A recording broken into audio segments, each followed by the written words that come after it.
कक्षा 8 मा पढिरहेका विद्यार्थी भाइ बहिनीहरू, आज हामी कक्षा 8 को विज्ञान तथा वातावरण भन्ने विषयको 14 नम्बरको एकाइमा रहेको अम्ल, क्षार र लवण भन्ने पाठ सुरुवात गर्दैछौँ।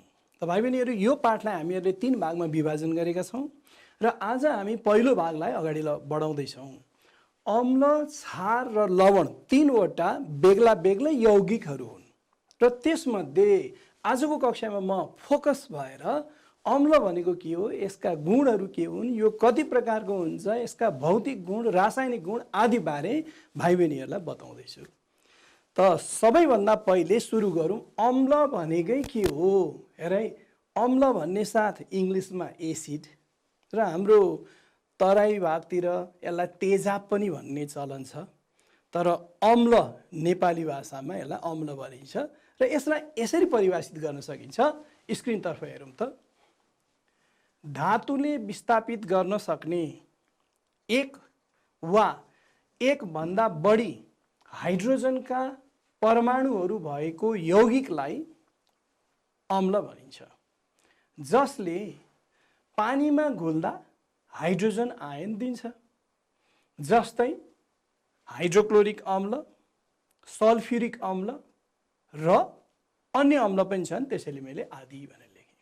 त भाइ बहिनीहरू, यसलाई हामीले कहीँ अङ्ग्रेजीमा भन्नु पर्यो भने a compound which contains one or more than one atoms in its molecule which can be replaced by metal, and this compound gives hydrogen ion in aqueous solution. Aqueous solution भनेको पानीमा बनाइने सोल्युसन। यसरी हामी परिभाषित गर्न सक्छौँ। Just for example, hydrochloric acid, sulphuric acid, अरू पनि छन्, अहिले फेरि पछि हामी गफ गरौँला। त भाइ बहिनीहरू, यहाँनिर सरर डेफिनेसन सुन्दाखेरि त यो त गाह्रो गाह्रो लाग्यो नि, होइन र? हेर त, धातुले विस्थापित गर्न सक्ने एक भन्दा बढी हाइड्रोजनका परमाणुहरू भएको भनेपछि एउटा कुरो याद गर्नु पर्यो, धातुले विस्थापित गर्ने हाइड्रोजन छ रहेछ यसमा। अनि दोस्रो कुरो के याद गर्नु पर्यो, यसले पानीमा घुल्दाखेरि चाहिँ आयन दिन्छ। यो भनेको के हो? यसैलाई म अब फोकस गरेर भन्दैछु भाइ बहिनीहरू। त्यसको लागि म केही एसिडहरूको नाम लिन्छु अनि त्यसको अणुसूत्र बताउँछु अनि अगाडि बढौँ है त। ल हेर त, सबभन्दा पहिले हाइड्रोक्लोरिक अम्ल। यो भनेको के? यसको अणुसूत्र भनेको यो एक यौगिक हो। यौगिकको सबैभन्दा सानो अंशलाई यौगिकको अणु भनिन्छ, जसमा त्यो यौगिकको सम्पूर्ण गुण रहेको हुन्छ र त्यो अणुलाई सूत्रबाट छोटकरीमा लेखिन्छ, जसलाई अणुसूत्र भनिन्छ। यसको हाइड्रोक्लोरिक अम्लको HCl। त्यसै गरी सल्फ्युरिक अम्लको अणुसूत्र के हो? H2SO4। अनि अर्को नाइट्रिक अम्लको HNO3 र अर्को हेरौँ एसिडिक अम्लको CH3COOH। त्यसै गरी अर्को हेर त, कार्बनिक अम्ल H2CO3। हेर, मैले यहाँ 5वटा मात्रै अहिले नाम लिएँ, यति नै पर्याप्त छ हाम्रो कुरा बुझ्नुको लागि। यहाँ हेर नि, यो हाइड्रोजन यहाँ छ नि, हाइड्रोक्लोरिक एसिडमा यहाँ हाइड्रोजन छ नि, होइन?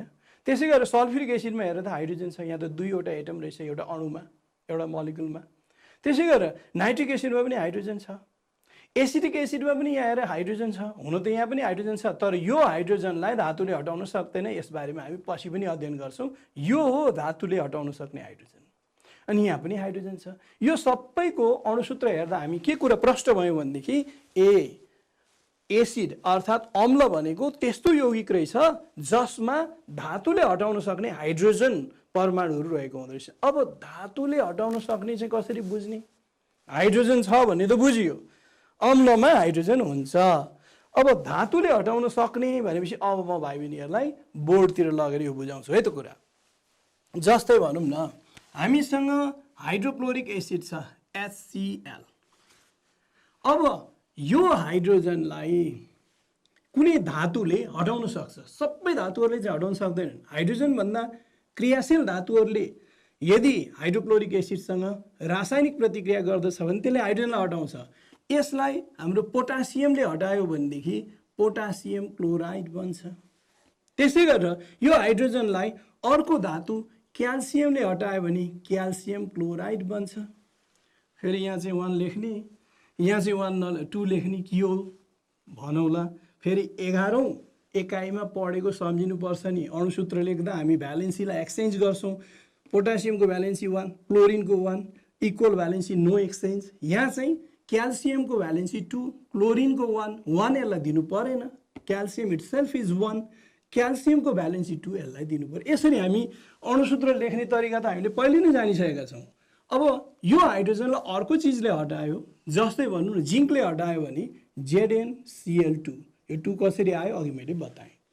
यसरी हाइड्रोजनलाई धातु सोडियम, पोटासियम, यहाँ त पोटासियम मैले देखाएँ, sodium, potassium, calcium, zinc, magnesium, अन्य धातुहरू पनि छन्।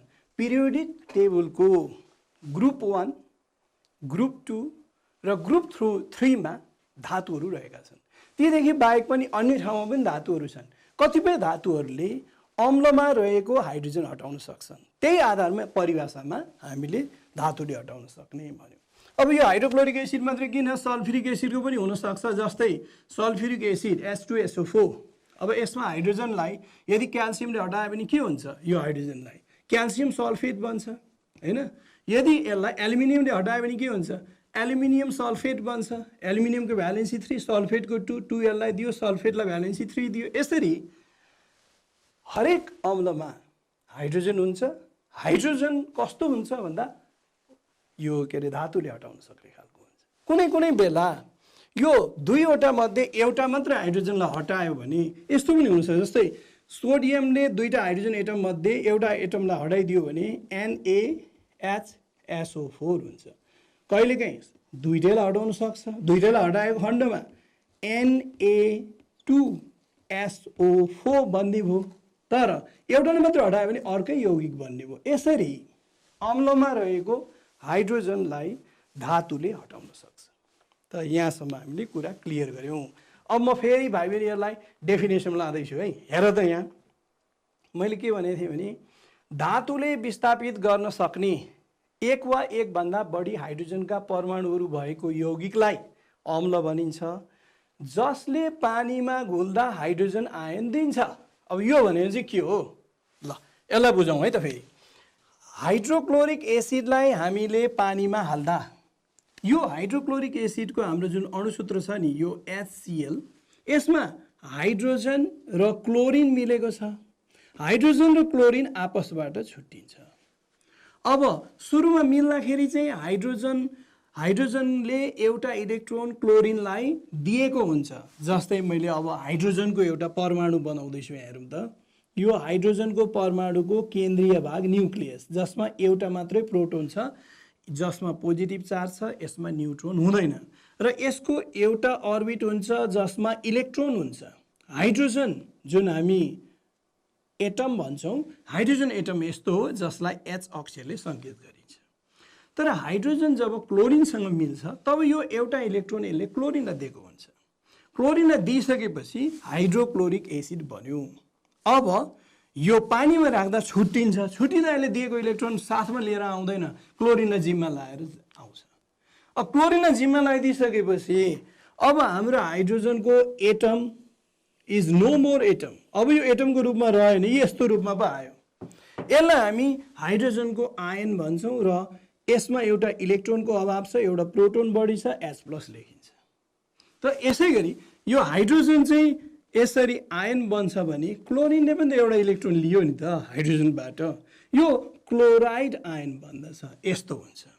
त्यसैले कतै हामीले हाइड्रोक्लोरिक एसिड चाहिँ आयनमा परिणत हुँदा कस्तो आयनमा परिणत हुन्छ भनेर कतै लेख्नु पर्यो भने HCl gives hydrogen ion and chloride ion भनेर हामी लेख्न सक्छौँ।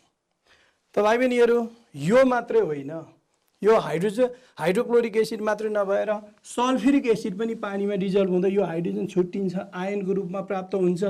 त्यस्तै यो सल्फ्युरिक एसिड मात्र होइन, अघि मैले दिएको नाइट्रिक एसिड जुन छ त्यो एसिड पनि अघि मैले देखाएको थिएँ नि, hydrochloric acid HCl hydrogen ion दिन्छ, सल्फ्युरिक एसिडले पनि H2 छुट्टिएर हाइड्रोजन आयन दिन्छ, नाइट्रिक एसिडले पनि त्यही हो। र यो CH3COOH मा लास्टको हाइड्रोजन छुट्छ र आयन हाइड्रोजन आयन बन्छ। CH3COO भनेको चाहिँ एसिटेट आयन बन्छ।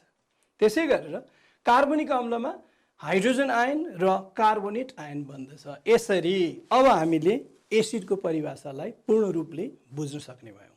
तपाईँ बहिनीहरू फेरि म परिभाषामा फर्काएर बताइहालौँ। दुईटा कुरो फोकस गरेको थियौँ। धातुले विस्थापित गर्न सक्ने एक वा एक भन्दा बढी हाइड्रोजनका परमाणुहरू भएको यौगिकलाई अम्ल भनिन्छ भनियो। हामीले यो कुरा बुझ्यौँ र यसले पानीमा घोल्दा हाइड्रोजन आयन दिन्छ। जस्तै हाइड्रोक्लोरिक एसिड, सल्फ्युरिक एसिड, हामी जुनसुकै उदाहरणहरू दिन सक्छौँ। तपाईँ बहिनीहरू यति सिद्ध्याएपछि अब हामी अम्ल कति प्रकारका हुन्छन् भन्नेतिर जाँदैछौँ हैन। Acid, types of acid. अम्ल दुई प्रकारका हुन्छन्। स्क्रिनतिर हेरौँ त।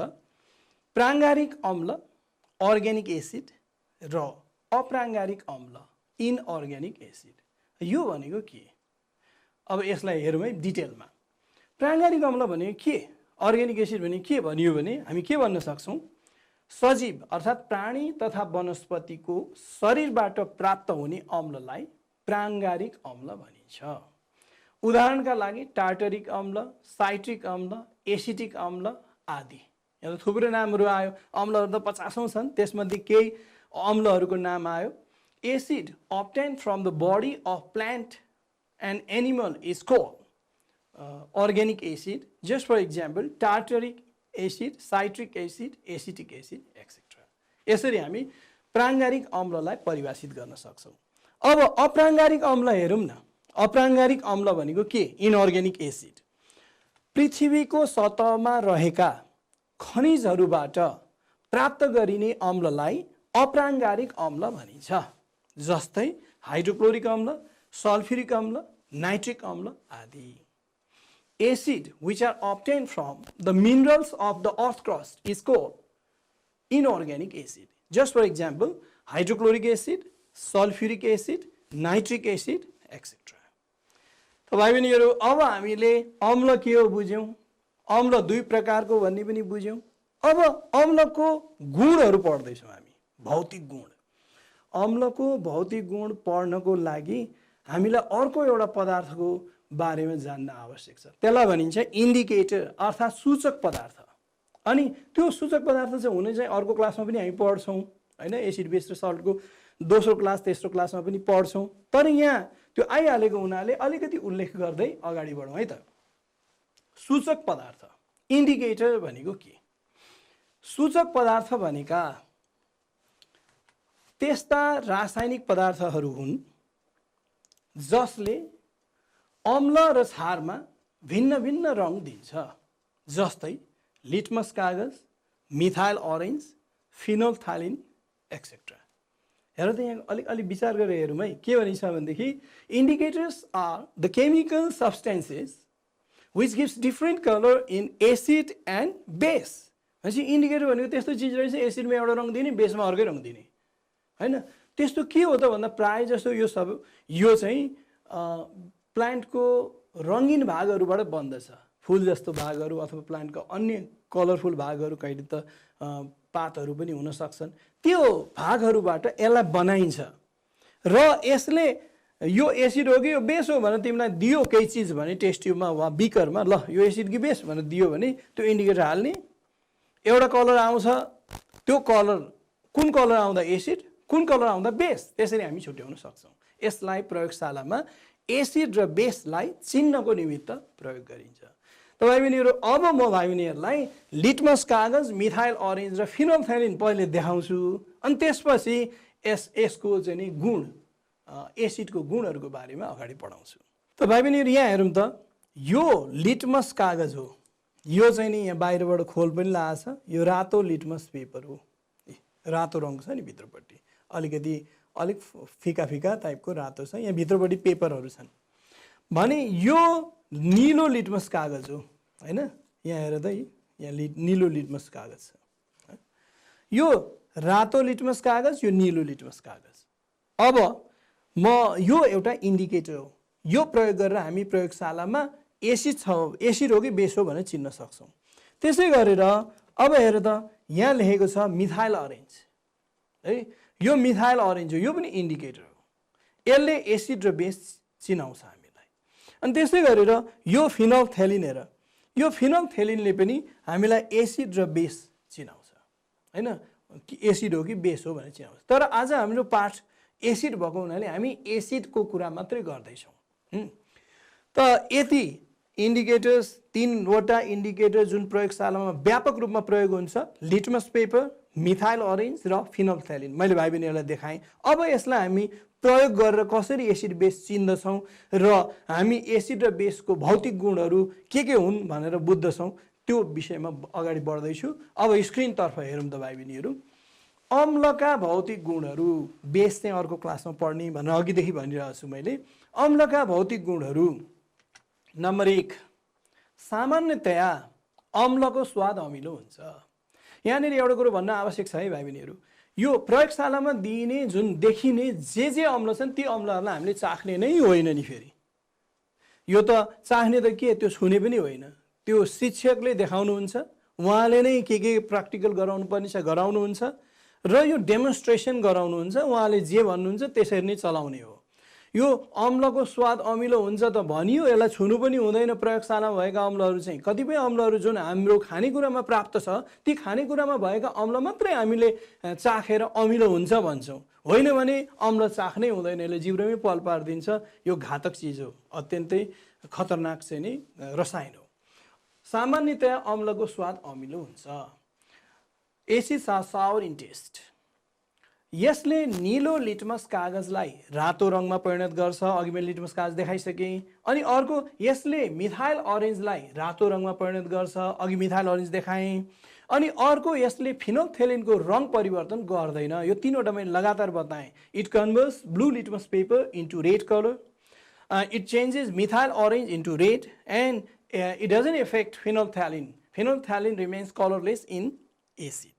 अब यो 3टालाई म प्रयोग गरेर देखाउँछु र फेरि अम्लको भौतिक गुण 5औं 6औं हामी कुरा गरौँला। अब मैले यहाँ यो एउटा टेस्ट ट्युबमा पानी लिएको छु। अब यो टेस्ट ट्युबमा लिएको पानीलाई यो सल्फ्युरिक एसिड, यो सल्फ्युरिक एसिड कडा सल्फ्युरिक एसिड हो, मैले भनिसकेको छु। शिक्षक साथीहरूले मात्रै यसलाई, शिक्षकहरूले मात्रै यसलाई प्रयोग गर्नुहुन्छ, भाइ बहिनीहरूले आफैले प्रयोग गर्ने चाहिँ खतरनाक घातक हुनसक्छ। यो कडा सल्फ्युरिक एसिड हो। मैले पानीमा अलिकति यसलाई मिसाउँदैछु यसरी। यहाँ अहिले उम्ले जस्तो हुँदैछ, एकैपटक धेरै चाहिँ राख्नु पनि हुँदैन, धेरै राख्नु पनि हुँदैन, थोरै गरेर राख्नुपर्छ। अब यो फिक्का सल्फ्युरिक अम्ल भयो। अब यो फिक्का सल्फ्युरिक अम्ल, अघि भर्खर मैले चाहिँ नि के बताएको थिएँ, यसले नीलो लिटमस पेपरलाई रातो रङमा परिणत गर्दछ भनेको थियो। अब यो कुरो हो कि होइन भनेर बुझ्नको लागि मैले एकछिन यसलाई अडाएँ है। अब यहाँबाट नीलो लिटमस पेपर यहाँबाट लिएर जाँदैछु। नीलो लिटमस पेपर निकालेँ। अब नीलो लिटमस पेपरलाई यो फिक्का सल्फ्युरिक एसिड पानी मिसाएको थियो नि, त्यसमा मैले छुवाएँ। ल हेर त, रातो भयो नि यो, होइन, डुबेको भाग रातो भएर आयो नि। फेरि मैले छुवाउँदैछु यहाँ अझ ढल्काएर। ल हेर त, नीलो लिटमस पेपरलाई रातो लिटमस पेपरमा परिणत गरिदियो। कसले गरेको यो भन्दा सल्फ्युरिक अम्लले। भनेपछि अम्लले नीलो लिटमस पेपरलाई रातोमा परिणत गर्छ। यही अम्लले मात्रै हो कि? अब यहाँ फेरि प्रश्न आयो नि त, के यही अम्लले मात्रै हो? होइन, अरू अम्लले पनि त्यही गर्छ। मैले यहाँ हाइड्रोक्लोरिक अम्ल लिएको छु। यो हाइड्रोक्लोरिक अम्ल पहिले नै मैले यहाँ एउटा अर्को टेस्ट ट्युबमा राखेको छु। यहाँ हेरौँ त भाइ बहिनीहरू, यो टेस्ट ट्युबमा हाइड्रोक्लोरिक अम्ल छ। अब यो हाइड्रोक्लोरिक अम्ललाई यो टेस्ट ट्युबमा राखिएको छ। यो हाइड्रोक्लोरिक अम्ललाई यो टेस्ट ट्युबमा राखेको छ। अब म त्यसलाई फेरि नीलो लिटमस पेपरले टेस्ट गर्दैछु। नीलो लिटमस पेपर लिएर आएँ। अब टेस्ट गर्दाखेरि अलिकति ढल्काउँ।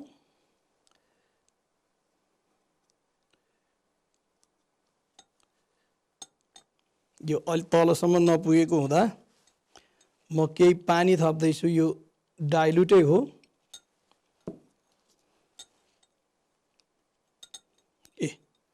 नीलो लिटमस पेपर रातो रङमा परिणत भयो। भनेपछि हाइड्रोक्लोरिक अम्लले पनि त्यही गर्दो रहेछ नि। सबै अम्लले नीलो लिटमस पेपरलाई रातो रङमा परिणत गर्दछन्।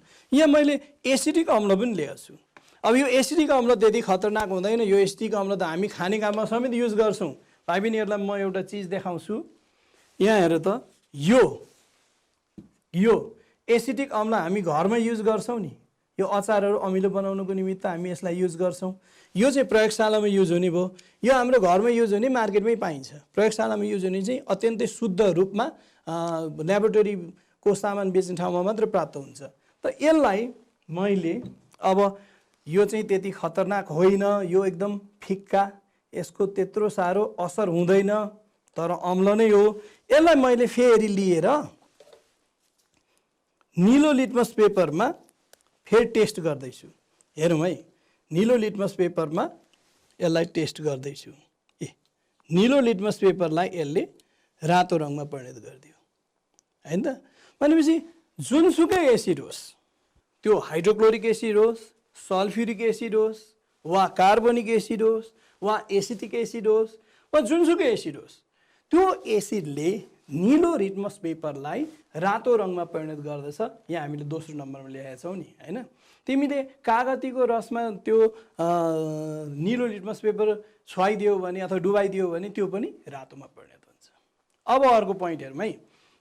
यसले मिथाइल अरेन्जलाई रातो रङमा परिणत गर्दछ।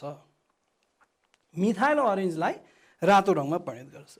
मैले मिथाइल अरेन्जलाई यहाँबाट लिएर यो अघि लिएको एसिडमा हाल्दा हेर त, यसले मिथाइल अरेन्जले एसिडको रङलाई रातो रङमा परिणत गर्छ। मिथाइल अरेन्जलाई रातो रङमा परिणत गर्छ। त यसरी हामीले मिथाइल अरेन्जले पनि एसिडमा रातो रङ दिन्छ भनेर हामीले बुझ्दछौँ। मिथाइल अरेन्जमा चाहिँ एसिडले रातो रङ दिन्छ यसरी, यो हामीले थाहा पायौँ होइन। अब म फेरि अर्को यो फिनोल्फथेलिन भन्ने अर्को चिज भाइ बहिनीहरूलाई देखाउँदैछु। यो फिनोल्फथेलिनले एसिडमा केही रङ दिन्छ कि दिँदैन? अब एउटा लिए पुगिहाल्छ। मैले यहाँ एसिटिक एसिड लिँदैछु। यो एसिटिक एसिडलाई यसमा राखेँ। अब यसमा यो फिनोल्फथेलिनलाई राख्दा के हुन्छ भनेर देखाउन खोजेको। फिनोल्फथेलिनमा कुनै रङ आएन। भनेपछि यो क्षारमा त रङ आउँछ नि। फेरि यो एसिडमा फिनोल्फथेलिनले कुनै रङ दिएन, कलरलेस रहन्छ। यसरी हामीले भर्खर के पढ्यौँ भन्दा, फेरि यो स्क्रिनतर्फ हेरौँ त, एसिडले नीलो लिटमस कागजलाई रातो रङमा परिणत गर्छ हैन। रातोमा चाहिँ यसको असर हुँदैन, फेरि रातो रङलाई नीलोमा परिणत गर्दैन। यसले मिथाइल अरेन्जलाई रातो रङमा परिणत गर्छ। यसले फिनोल्फथेलिनको रङ परिवर्तन गर्दैन। फेरि यसको रङ परिवर्तन गर्दैन भन्नुको मतलब बेसमा चाहिँ रङ आउँछ नि। त अब अर्को प्रपर्टी हेरौँ। अम्लहरू कडा इलेक्ट्रोलाइट वा विद्युतका सुचालक हुन्। अब यो acids are strong electrolyte, they conduct electricity. तिमीहरूलाई थाहा होला नि, हामीले पानीको विद्युत विच्छेदन गर्दा शुद्ध पानीमा 2-4 थोपा सल्फ्युरिक एसिड हाल्छौँ, अनि करेन्ट पठाउँदा त्यो पानीमा करेन्टको प्रवाह हुन्छ र हाइड्रोजन र अक्सिजन ग्यास छुट्टिन्छ। त अम्लहरू कडा इलेक्ट्रोलाइट हुन्। अब अर्को गुण हेरौँ। अम्लहरू छाला पोल्ने र खियाउने प्रकृतिका हुन्छन्। Acids burn skin and it has corrosive action. It has corrosive action. That's why यो खतरनाक रसायन हो। भाइ बहिनीहरू, यसरी अम्लका भौतिक गुणहरूमा हामीले रङ, गन्ध, स्वाद, घनत्व हैन यस्तै कुराहरू मात्रै पढ्छौँ, जसमा कुनै नयाँ गुण भएको रासायनिक वस्तु अथवा कुनै पदार्थ बन्दैन। अब हामी अम्लका रासायनिक गुणतिर गयौँ है। रासायनिक गुण भनेको चाहिँ के? कुनै पदार्थले कुनै कारणले आफ्ना अणुहरू र परमाणुहरू विघटन भई फेरि पुनर्संगठन हुन्छ र अर्को पदार्थका अणु परमाणुहरूसँग अन्तर्क्रिया गरेर पुनर्संगठन हुन्छ र नयाँ पदार्थ बनाउँछ भने यस्तो खालको परिवर्तनलाई हामी रासायनिक परिवर्तन भन्छौँ। र यो पदार्थमा पदार्थको यो गुणलाई चाहिँ हामी रासायनिक गुण भन्छौँ। रासायनिक गुणमा जहिले पनि त्यो पदार्थ कुनै अर्कै पदार्थमा परिणत भइरहेको हुन्छ। त हेरौँ त एक एक गरी अम्लको रासायनिक गुण के हुन्छ भन्दा अम्लले क्षारसँग प्रतिक्रिया गर्दा लवण र पानी बन्छ। अब अहिले हामीले क्षार पढिरहेका छैनौँ। कुनै पनि अम्लले कुनै पनि क्षारसँग प्रतिक्रिया गर्दा त्यसले लवण र पानी निर्माण गर्दछ। लवण र पानी बाहेक अरू केही पनि भन्दैन। यसलाई हामी एउटा उदाहरण लिन सक्छौँ भाइ बहिनीहरू। यसलाई उदाहरणमा हेरौँ त यहाँ। जस्तै भनौँ अम्ल एउटा लिउँ हाइड्रोक्लोरिक एसिड। यसले एउटा कुनै क्षारसँग रासायनिक प्रतिक्रिया गर्यो। जस्तै क्षार सोडियम हाइड्रोक्साइड।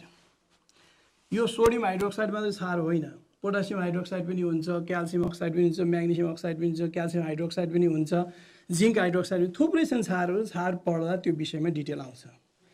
अम्लले क्षारसँग प्रतिक्रिया गर्दा अम्लमा रहेको हाइड्रोजनलाई क्षारमा रहेको यो धातुले हटाउँछ। सोडियमले हाइड्रोजनको ठाउँ लिन्छ र सोडियम क्लोराइड बन्दछ। र अर्को प्रोडक्ट के हुन्छ? हाइड्रोजन र अक्सिजन मिलेर आपसमा मिलेर पानी बन्दछ।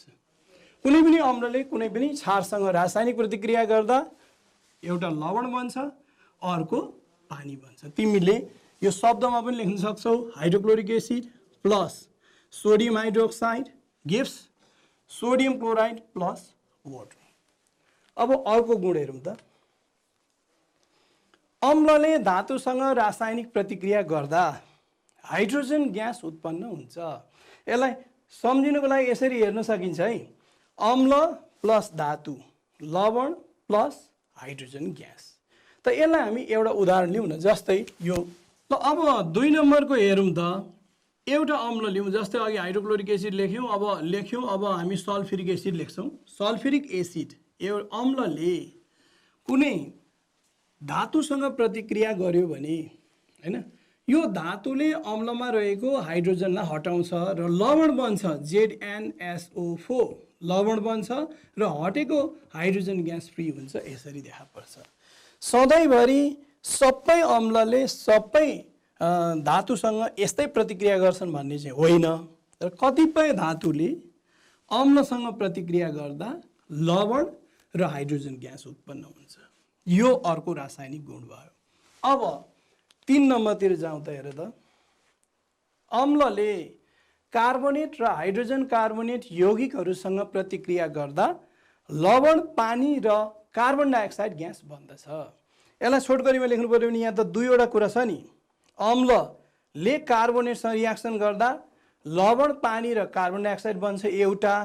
अर्को त्यहाँ हाइड्रोजन कार्बोनेट भनिएको छ नि त। अम्लले हाइड्रोजन कार्बोनेटसँग प्रतिक्रिया गर्यो भने लवण, पानी र कार्बन डाइअक्साइड ग्यास बन्छ। यसको 2वटा रियाक्सन लेखौँ न त। यो 3 नम्बरमा मैले के बताएँ? अम्लले जुनसुकै अम्ल लिए हुन्छ। जस्तै अब नाइट्रिक अम्ल लिउँ, HNO3। यसले कार्बोनेटसँग भन्नुको मतलब कुनै carbonate compound, calcium carbonate, magnesium carbonate, zinc carbonate, जे पनि कार्बोनेट हुनसक्छ, त्योसँग रियाक्सन गर्दा एउटा बन्छ लवण। लवण कसरी बन्छ? यो हाइड्रोजनलाई धातुले हटाउँछ, क्याल्सियम धातुले, र क्याल्सियम नाइट्रेट बन्छ। अब क्याल्सियमको भ्यालेन्सी 2, नाइट्रेटको 1 दिनु परेन, क्याल्सियमको 2 यसलाई दिए। अनि अर्को प्रोडक्ट के बन्छ? वाटर बन्छ। अर्को प्रोडक्ट के बन्छ? कार्बन डाइअक्साइड बन्छ। यसरी अम्लले कार्बोनेट कम्पाउन्डसँग रियाक्सन गर्दा लवण, पानी र कार्बन डाइअक्साइड बन्छ। तर त्यही अम्लले अर्को एउटा अम्ल लिउँ, हाइड्रोक्लोरिक अम्ल नै लिउँ फेरि हैन। अब बाइकार्बोनेटसँग क्याल्सियमको किन लिने? जस्तै म्याग्नेसियमको बाइकार्बोनेट लिउँ। बाइकार्बोनेट अर्थात् हाइड्रोजन कार्बोनेटसँग रियाक्सन गर्दा पनि प्रोडक्ट चाहिँ उही बन्छ, लवण, पानी र कार्बन डाइअक्साइड। अब म्याग्नेसियम क्लोरिनसँग मिलेर म्याग्नेसियम क्लोराइड बन्छ हैन। अनि पानी एउटा प्रोडक्ट बन्छ र अर्को के बन्छ? कार्बन डाइअक्साइड बन्छ। यहाँ मैले रासायनिक प्रतिक्रियालाई ब्यालेन्स गरेको छुइनँ, सन्तुलित गरेको छुइनँ, किनभने हाम्रो उद्देश्य यहाँ सन्तुलित गर्ने होइन, रासायनिक गुण बताउने मात्रै हो। यो रासायनिक प्रतिक्रियामा हामीले डिटेलमा 8 कक्षामा पढ्नुपर्ने त होइन। तर पनि यो प्रतिक्रिया लेख्न सके राम्रो, नभए पनि यसमा शब्दमा लेख्न सक्नु चाहिँ आवश्यक छ। हाइड्रोक्लोरिक अम्ल, म्याग्नेसियम बाइकार्बोनेट अथवा magnesium hydrogen carbonate, magnesium chloride, पानी र कार्बन डाइअक्साइड। त्यस्तै यहाँ पनि लेख्न सक्छौँ नाइट्रिक अम्ल, nitric acid, calcium carbonate, calcium nitrate, पानी र कार्बन डाइअक्साइड। यिनै गुणहरू हामी एसिडको रासायनिक गुण भनेर बुझ्छौँ। भाइ बहिनीहरू, अब एसिडको उपयोगितातिर कुरा गरौँ। अम्ललाई हामी दैनिक जीवनमा अथवा अन्य ठाउँहरूमा पनि विभिन्न काममा उपयोग गर्छौँ। ती उपयोगिताहरू के त भन्दा केही अम्लहरूको नाम हाम्रो किताबमा दिएको छ, त्यसको उपयोगिता दिएको छ, केही दिएको केही नदिएको म बताउँदैछु। हेर त, यो हाइड्रोक्लोरिक अम्ल जुन छ, यो हाम्रो स्टोमक भन्छौँ हामी, यो आमाशयको भित्ताबाट यो हाइड्रोक्लोरिक अम्ल निस्किन्छ। यसले खानामा रहेको कीटाणुहरूलाई मार्ने र पेटको खानालाई अम्लीय बनाउने काम गर्छ र शरीरलाई चाहिँ मद्दत गर्दछ पाचनको लागि। यो सल्फ्युरिक अम्ल भनेको चाहिँ के भन्दा, सल्फ्युरिक अम्ल त यसभन्दा अगाडि हामीले फिजिक्स पढ्दाखेरि सिम्पल सेलमा पढेको थियौँ। मैले नै पढाएको थिएँ सल्फ्युरिक अम्ल प्रयोग हुन्छ सिम्पल सेलमा भनेर। र त्यो सिम्पल सेलमा मात्रै नभएर लिड एसिड सेलमा पनि सल्फ्युरिक अम्ल प्रयोग हुन्छ। र यो प्रयोगशालामा हाइड्रोक्लोरिक अम्ल, सल्फ्युरिक अम्ल दुवै व्यापक रूपमा प्रयोग हुन्छन्। त्यो बाहेक यो नाइट्रिक अम्ल सामान्यतया प्रयोगशालामै प्रयोग हुन्छ, बाहिर त्यति खासै प्रयोग हुँदैन। तर हाइड्रोक्लोरिक अम्ल र नाइट्रिक अम्लको मिश्रण 3:1 को अनुपातमा 3 भाग हाइड्रोक्लोरिक अम्ल 1 भाग नाइट्रिक अम्ल मिसाएर बनेको एउटा मिश्रण जसलाई एक्वारेजिया भनिन्छ, त्यसमा सुन घुल्छ। सुनलाई घुलाउने काममा त्यसलाई प्रयोग गरिन्छ र प्रयोगशालामा यी तीनै अम्लहरू प्रयोग हुने गर्छन्।